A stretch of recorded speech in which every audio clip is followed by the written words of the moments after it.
A spacious and bright showroom with glossy floors and panoramic windows instead of walls housed brand new cars, each standing at a respectable distance from the others. The sharply dressed sales managers moved around the space with an air of importance, giving off the impression of busyness. These managers, with just one glance, could tell which customer would bring them profit and which one was just there to look. Into this elite showroom walked an elderly man, dressed in old clothes and carrying a worn-out plaid bag. He looked to be around 75 years old. His name was Frank Robinson. He surveyed the showroom with a determined gaze before confidently walking to the reception desk. The manager smirked, exchanging knowing glances that seemed to say, "What's this poor guy doing here? Probably looking for a handout." Frank asked to leave his bag by the reception desk while he took a look at the cars. The young receptionist, stunned by the boldness of his request, didn't manage to say anything before he placed the bag down and headed straight for the most expensive car in the showroom. The managers watched him with a mix of curiosity and mockery, wondering what the old man would do next. Frank examined the car from all angles, peering through the windows and then reading the price tag. He even opened the door. At that moment, the managers tensed up. "The last thing we need is this dirty old man touching the pristine cars." The receptionist, realizing what was happening, rushed to get security, who quickly approached the elderly man and, with a polite but firm tone, said, "Sir, we're having a technical break. Please leave the premises." Frank left quietly, and the entire staff breathed a sigh of relief. One of the younger managers, around 25 years old, noticed the bag Frank had left at the reception. Without a second thought, he grabbed it and rushed out after the old man, who was nearing the bus stop. "Hey! You forgot your bag," the manager called out. Frank's face lit up with gratitude as he took the bag. The young manager, intrigued by the thought of a possible millionaire in disguise story, asked Frank what he was doing at the dealership and what was in the bag. Frank smiled and began telling his story. A few years ago, he and his wife decided to finally live for themselves. Their kids had grown up, moved abroad, and settled down with families of their own. With no more grandkids to look after, they planned to travel together. But while they were still figuring out where to go, Frank's wife saw a car she loved, and all their plans shifted.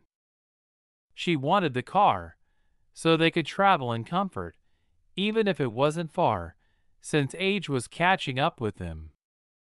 The car, as expensive as a 3-bedroom apartment in the city center, became their dream.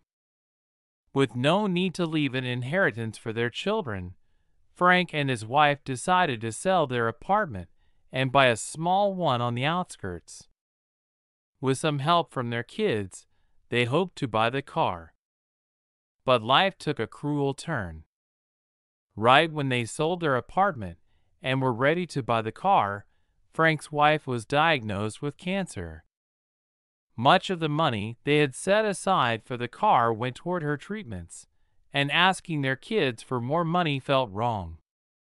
Still, Frank wanted to make his wife's dream come true. While she was at her treatments, he took on small jobs to earn extra cash. Finally, when he thought he had enough, he realized the car had become even more expensive. The young manager was moved by Frank's story and asked how much more he needed. The amount exceeded the maximum discount the dealership could offer, and the manager thought there wasn't much he could do. Nevertheless, he asked for Frank's address before they parted ways. The next day, Frank was surprised by a knock on his door. It was the young manager from the dealership. Frank and his wife welcomed him in warmly.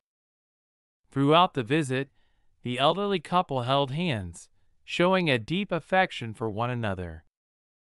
The love between them was almost tangible.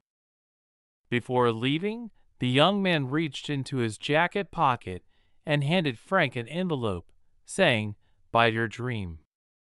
But promise me you won't tell anyone I was here."